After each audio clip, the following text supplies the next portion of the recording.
তো চলো আমার আবার একটা কলেজের ভিডিও চলে এসেছে। সময় চলে যাচ্ছে, একটা বছর হতে চললো, কিন্তু আমার ভিডিও শেষ হয়নি। তো আমরা হাঁটি হাঁটি পা করতে চলে গেছিলাম ঘুরতে।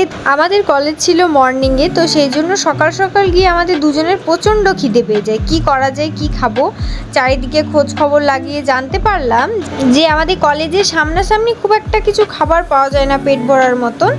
বাস স্ট্যান্ডের সামনে আমাদেরকে যেতে হবে, সেখানে একটা ধোসার দোকান আছে। তো আমরা একটা ধোসা অর্ডার দিয়ে দিয়েছিলাম, কারণ আমাদের দুজনের আলাদা আলাদা করে খাওয়ার ক্ষমতা ছিল না।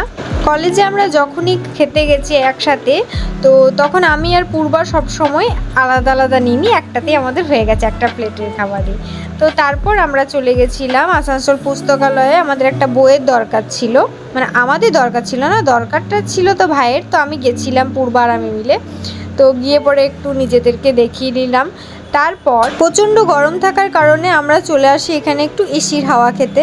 ভাবলাম অনেক তো হলো, তো তারপর আমরা দুজনের বদন দেখিয়ে দিলাম, আমাদের বদনগুলো কেমন লাগছে একটু হেসেও দেখিয়ে দিলাম। সময় নিজের মতো চলে যাচ্ছে, কিন্তু থেকে যাচ্ছে আমাদের এই বন্ধুত্বের কিছু সুন্দর মুহূর্ত। যাই হোক, এই ভিডিওটা এই পর্যন্ত।